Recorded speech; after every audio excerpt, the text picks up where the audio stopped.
Hello, today guys, we're gonna do. Shut up. We don't care. I'm trying to do a video. Sorry. Stupid Adam. Jesus. So we're gonna. Jesus Christ. Why does it always have to start like this? Today we're gonna be reacting to scary stories. This time I'm with nobody because I'm lonely. But who gives a crap? I'm here, and I'm the best person here. So I only care about myself. Nah, I'm just joking. Let me close the door. I'm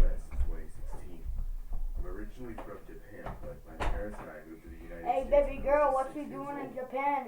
I just popped their saying 50,000 in Japan. I even do no man. Hopefully you can hear it well. I can't do it really well because my grandpa is kind of trying to sleep. First day of school, and I sat down on an appropriate-looking school bench and looked around me. I instantly noticed a girl waving and walking towards me. Her name was Ami, and we would soon become great friends in the future. She later introduced me to her friend group, and I liked them instantly. They were very positive and extremely nice to me. Their names were Suki and Rumiko. Before I knew it, I'd already found myself a new home. Felt like I was living there my whole life. One sunny day, we were having a picnic during our lunch break. Eventually, the conversation shifted towards urban legends. Suki started telling us about these, and she said they were allegedly real. She told us a scary story. Okay, everybody can agree with me right now that you cannot think urban legends are real sometimes. Jeff the Killer, that's a creepy pasta. That's not real, okay? None of the creepy pastas, even Slenderman, ain't real. You guys need to stop living in a fantasy, alright? Creepy pastas, okay. You can believe that that's real or whatever. Many people reported seeing her at night. Essentially, people claimed they saw a ghost girl with her guts hanging visibly out of her body. While this obviously terrified me, I was always the skeptical kind. Oh yeah, a ghost with guts coming out their body. Yeah, so believable. Pause this. For its folklore and legends. I personally believe that they were just made for children to behave or something to scare people with. Suki eventually asked her grandfather about the story, and he explained it to her. Apparently, this thing was called the Teke Teke. Legend had it that a girl was murdered by her classmates on a railroad. Her body was cut in half when they left her on the rails, and a train ran her over. And now, the ghost haunts people who walk by railroads at night. Can we say something? I'm not going to try to pause the video a lot, but that's pretty dark. That is really dark. Who'd kill their own classmate? He eventually told us this, and there was a short silence. We all looked at each other and laughed out loud, except for Suki. She was dead serious. I told her that she'd been watching too many horror movies, and that things like this just don't exist in real life. We giggled a bit more, but Suki's face remained stone cold. She really believed it. I commended Suki's efforts to scare us, but let her know promptly that she failed. She rolled her eyes, and she seemed visibly upset. I knew she was a big fan of this stuff, but I never thought she'd believe it. She then told us, okay, if you girls are so sure that it's fake, why don't we go test it ourselves? We don't have anything to lose, right? My laughter stopped immediately. While I didn't believe in the legends, I was still hesitant to go out in the middle of the night to some abandoned area.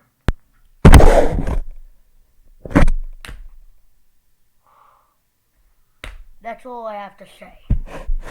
You don't believe that legend, but you don't want to go out at night. You're on something else. I was willing to prove that ghosts didn't exist, but not that badly.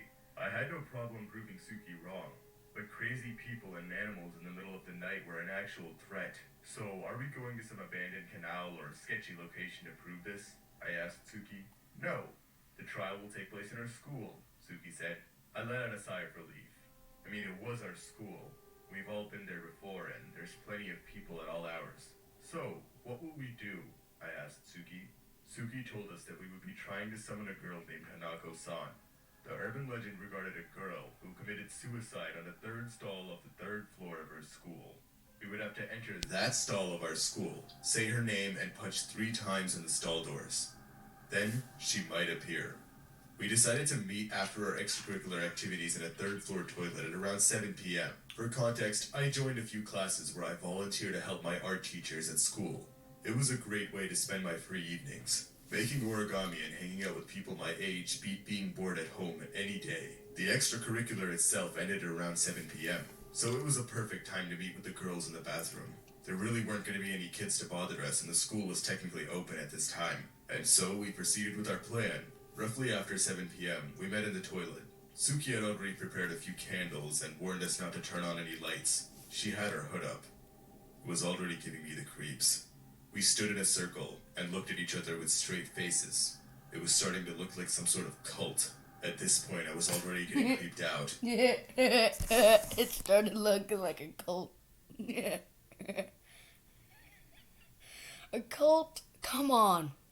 Only I start cults. No, I'm just joking. I'm not a cultist. I'm just joking. She rose her finger to her mouth and let us know that we were supposed to be silent during this whole time.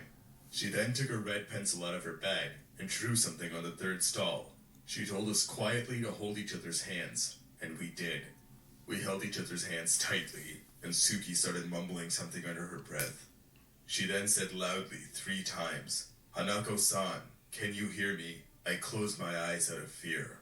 At this point, I even started to doubt myself and believe that something might actually appear. My heart was racing and my palms were sweaty. My legs started to give out. I slowly opened my eyes. Nothing was there. Suki tried a few more times, but after a few more minutes she gave up and we left the stall. I was beyond relieved. Nothing happened. I looked at the other girls and they seemed a bit spooked but relieved as well.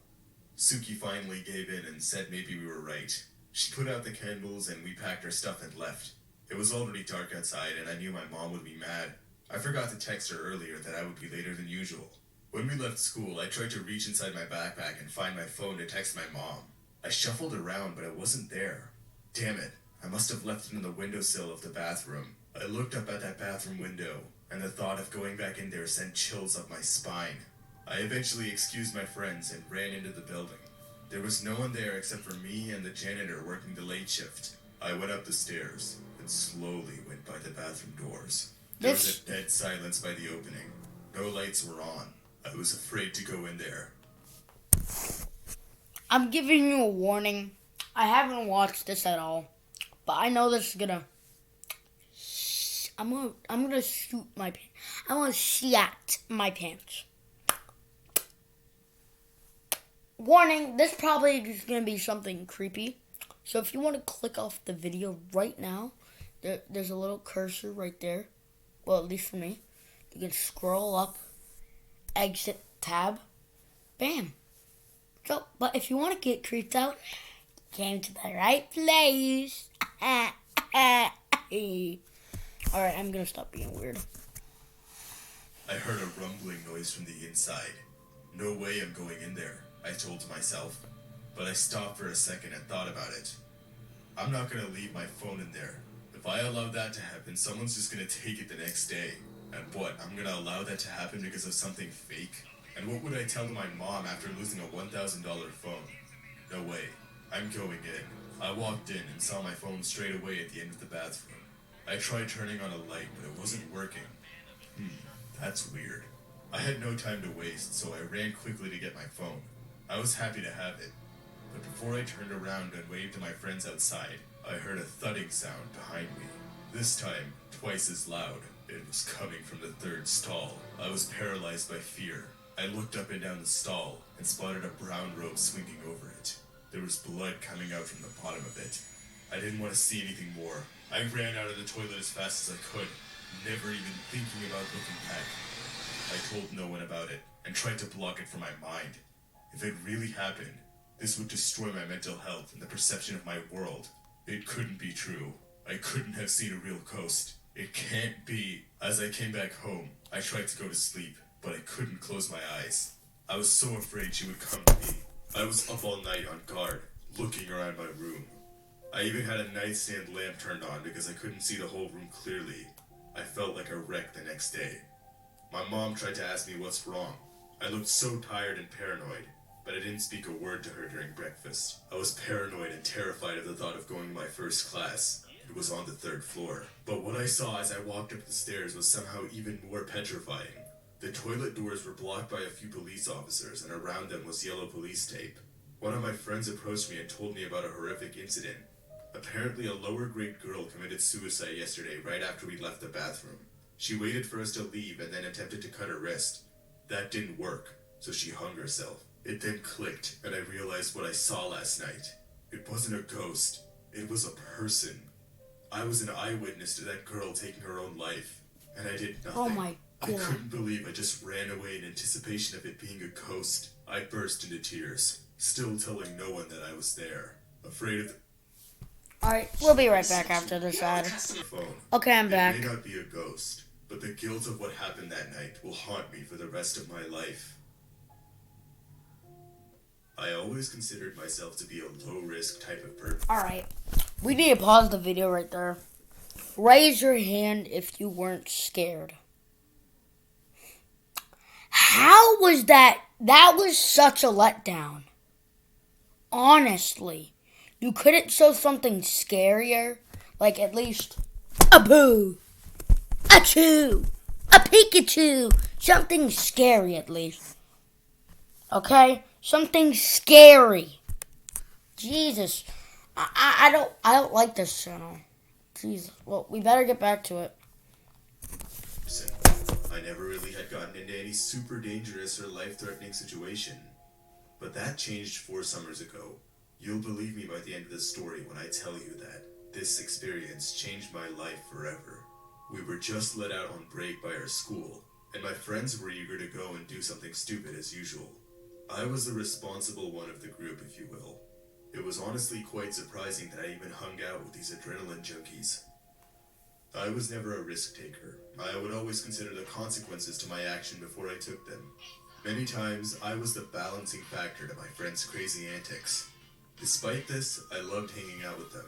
The dynamic of them encouraging me to try new things and push me out of my comfort zone was something I never really could find in other people. But when I turned 18, peer pressure started skyrocketing. I felt like I was somehow missing out on something, that I was living my early years of life in fear. This, combined with the people I was hanging out with, brought me to make some really irrational decisions. Whether that be shoplifting or driving with them at incredibly high speeds, I caught myself constantly trying out new, irresponsible decisions. This tolerance towards doing stupid things is what I largely blame for what happened to me. Summertime hit and the temperature was starting to skyrocket. While most teenagers went to a friend or neighbor's pool to swim, we wanted to try something a little different. There was a nearby water reserve, which was strictly prohibited to swim in. During the daytime, security patrolled the area and made sure no one jumped in that water. But at nighttime, it was open to anyone brave enough to swim among the various dangerous fish over there. My friends wanted to go there and take a dip with me, cool off during the hot Korean night. Rumor had it that the lake was haunted and that a lot of sketchy things have happened there. This, of course, only strengthened our urge to go there and take a swim late at night. Of course, I was hesitant at first, but as peer pressure crept in, I went along with it. We arrived at the lake around midnight. We were already in our swimsuits. There were some lights around the complex, but the lake was pitch dark. It was impossible to see where you were even swimming or standing, or how deep the water was. Any of the said large marine life in the lake were going to be impossible to spot. This really frightened me. Sure, I was opening up to taking new risks, but this was really pushing that as well. After a lot of convincing from my friends, we all headed to the lake. One of my friends guided us through the shrubs. We used a large pocket knife to cut down the leaves and somehow make our way through the fence. When we got to the lake, I reluctantly got in. It really wasn't that bad at first. The water was quite nice and it was a lot of fun swimming in the dark with my friends. We kept swimming around for about 15 minutes while cracking jokes and making fun of each other. But as we were swimming, I noticed something, specifically someone out in the distance. I saw a mystic white figure out in the distance. It quickly faded away in the water. I shrugged it off as maybe just some light reflecting and kept swimming. Eventually, my friends wanted to do a dare and see who would go out farthest in the lake at night. Not being in my best decision-making mindset, I agreed, but I made sure to stay relatively close to the shore and grab onto a small concrete wall. Something deep inside me still felt off about the whole idea. but I went through with it. We all swam as far as we could. Several of my friends stopped halfway. The water was several meters deep at this point. At that point, it was just me and two of my other friends in the lake. We started swimming back, but as I was heading back, I noticed something under the water. It seemed to be a person under there. I Okay, looked now this closer is at what it could creepy. possibly be and felt a tugging on my foot. I tried to look around and see what was happening, but the tugging just got harder and harder. I tried to wriggle out and see what could be doing this. Was I stuck on something? Why was it pulling me downwards? At this point, I was screaming and panicking. My friends noticed and started quickly swimming towards me. I tried grabbing at my feet, but something pushed my hands away. At this point, my head was completely under the water. I was losing oxygen, and I was losing it fast. My life was flashing before me, confusion and fear running through my mind, adrenaline pumping through my veins. I tried to make sense of the situation, but I couldn't. There was no way this was some large fish or lake shark. It felt like a human arm was pulling at my ankle downwards. My friends were bro, trying is to he pull me going up to hell? towards the surface, but it was no use. I even felt some of my friends trying to kick down or thrash at whatever was pulling me down, but even that didn't work. Eventually, I felt a sharp pain at my foot and started to black out. Still confused as to who or what was trying to drown me. I woke up at the hospital a day later, completely unaware of my surroundings. Part of me wanted to believe that this was some sort of bad dream. As I started to panic and try and leave the bed, a nurse and doctor walked in along with some of my friends and they calmed me down. They explained to me everything that happened. I asked them what was pulling me down to the lake and they didn't have a clear answer. The doctors and nurses said it was most likely some sort of lake shark or predatory fish. Apparently they can get very large and extremely heavy and are certainly powerful enough to yank down a person of my size. But that's when I asked them, how exactly did they get me out of the water? The nurse looked down at my foot and that's when I noticed it. Most of my foot was removed. All of my toes were gone and the side of my foot was mutilated. I turned pale. I couldn't believe it. I didn't want to see it. The nurse explained to me that my friends had to use the large pocket knife they had on hand and cut a large part of my foot off in order to save me. She said I would most likely have died if they didn't do so, as those fish don't tend to let go of their jaws. I was devastated and in complete disbelief. A few days later, my friends checked in on me to see how I was doing. We eventually discussed what happened. My friend explained to me that when they rushed towards me, they saw what seemed to be a human hand pulling me down in the water. They tried pulling me, but the arm was just too powerful. They even tried hitting at it or cutting it, but it didn't seem to work. As a last resort, they had to amputate part of my foot. They explained to me the legend of the Molokwishin.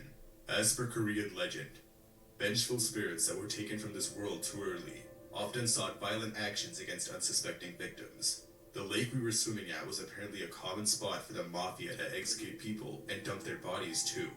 They often lurk where their bodies are left and try and subject people to the same form of death. In the case of a water ghost, they drag you down and never let go. This explained everything. The person I saw in the distance, the ghostly silhouette in the water, the feeling of the human hand on my ankle. My friends tried to explain to the police and doctors that this was some sort of paranormal activity, and that it didn't look like a fish at all. But the emergency services obviously did not believe us. As indicated by the signs around the lake, this area was known for large and aggressive marine life, and to them that was the most reasonable explanation. After all, why would they believe a group of This has trespassing to be shut teenagers? down. Okay. Currently, I walk in the God. prosthetic. I still get nightmares about what happened that night. We never didn't have start the burned fire. this place. It was To this always day, burning since the I still 4th of get July. attacked by some sort of paranormal being, and that night will haunt me till the day I die. I'm in America. I'm back. We're back. I had to deal with something. But yeah, we're gonna do two more scary reactions, and yeah. American citizen, but my family is from the South Asian country of Bengal. I loved spending time with my friends in the States, but I really enjoyed visiting Oh, yeah, my real extended quick. family back If you wondered who came in, it was my grandma. east. I worked at a business firm, and I handled a lot of information sciences there. It was a well-paying but tedious job. I rarely took breaks, but my manager was kind enough to let me get a couple weeks off of work every year. Those precious 3 weeks I had were taken up by a variety of activities. It was between going on vacation, chilling at home, or visiting my family back in Bangladesh. This year, the executives decided to give my branch a 1-week break over spring. But this break was going to be special. It had been more. Alright, I'll be right back. Andrea Campbell was the first elected. We're back. The ad's over. More than 2 years since I'd last seen my greater family, and I really missed them. I instantly booked a ticket to Dhaka International Airport, packed my bags, and was en route the next day. When I arrived at the capital city, I swung by some old friends and we hung out a little. My old friends lived in the heart of the capital, but my family, on the other hand, well, they were in a not-so-urban area. While my parents moved to the large city when I was rather young, my grandparents, uncles, and aunts stayed in a small town northwest of the capital. The town was rural, but it was beautiful. It had a population of about 15,000 at the time, and it was a sparsely populated area. The town comprised of a set of homes, a school, a few shops, and mostly forest between them. It was a very remote region, and it didn't have all the facilities someone from a developed nation would consider normal. The electricity was unreliable, the tap water wasn't clean, and the internet cut out most often. But in my eyes, the lack of comfort was worth it. People were very nice and the community was tightly knit. I could consider almost anyone there family. So I hopped on a bus and headed over there.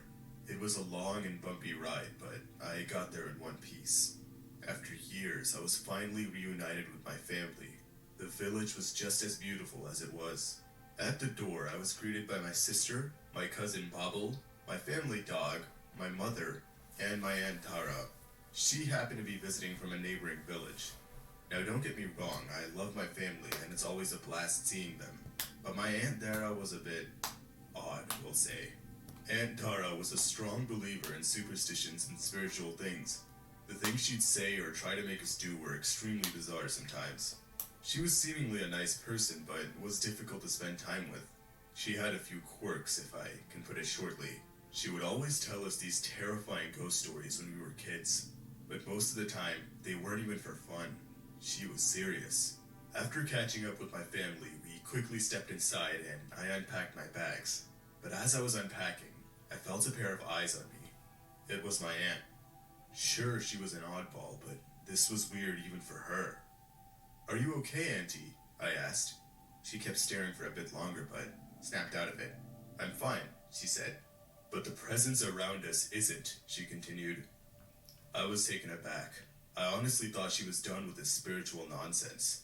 "I sense a disturbance in the spirits among us. There are malicious souls and I sense them nearby," she continued. Okay, Auntie, I'll bear that in mind," I replied, trying to make the conversation a bit less awkward.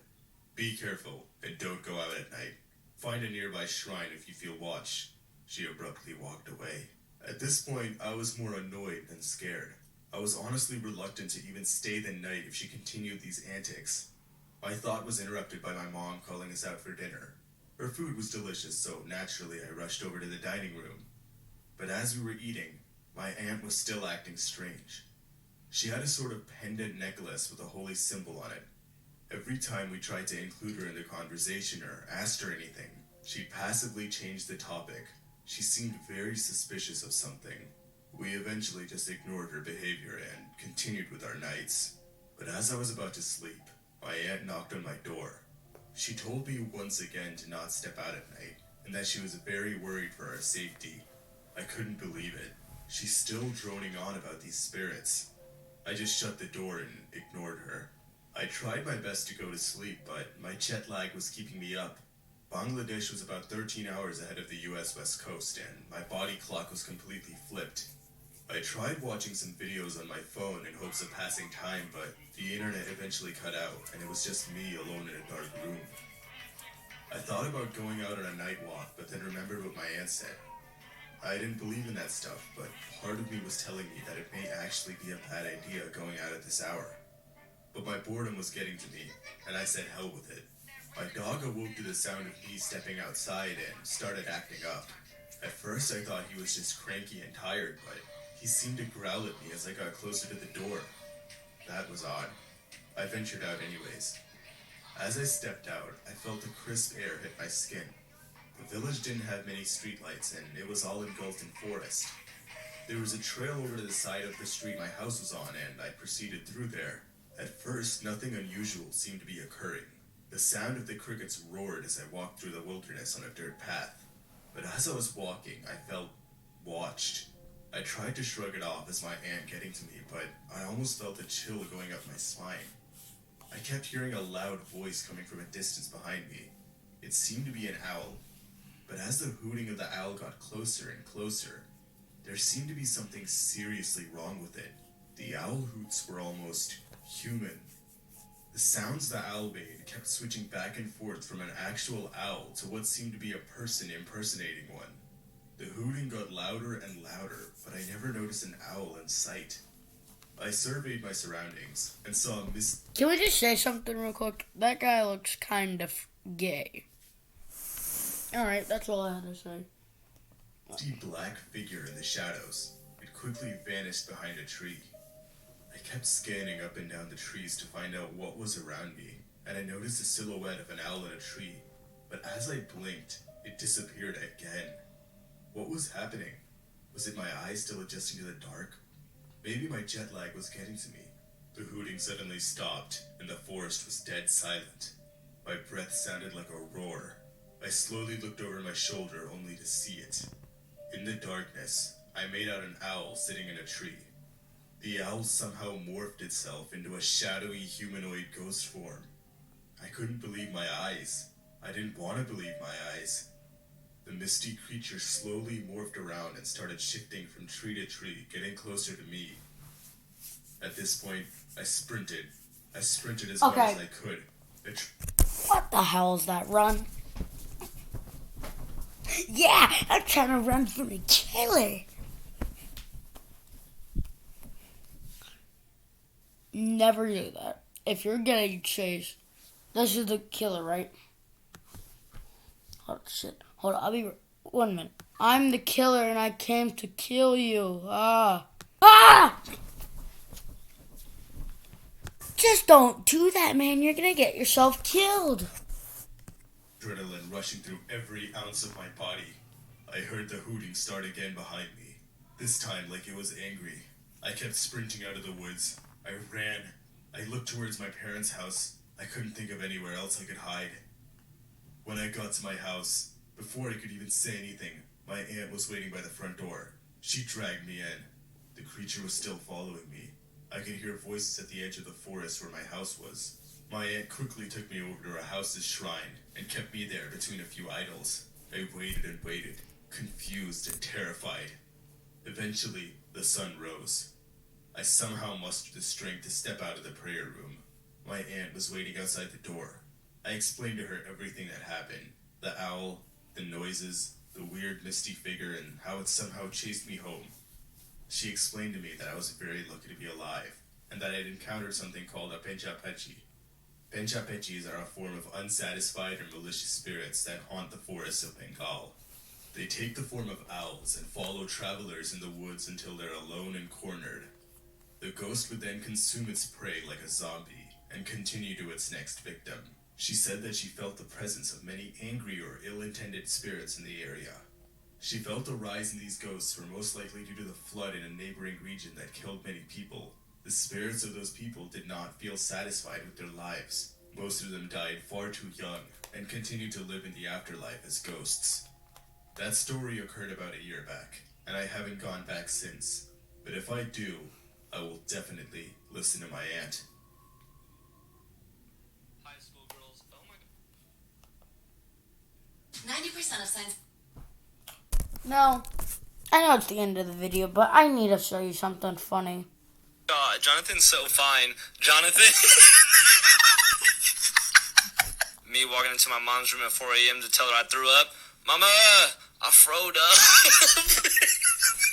The president of France wants to ban homework. Well, this is it.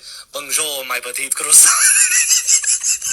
Didn't even try. A pig's orgasm can last anywhere between 11 to 40 minutes. Wishing I was a pig right now. You got the looks for it. Go for it. High school girls. Oh my god. I need to show you that, but hopefully you guys have a good rest of your day, and hopefully this didn't spook you too much. And, gabba laba. Ooh. Glabba glabba. Me ga. Goo.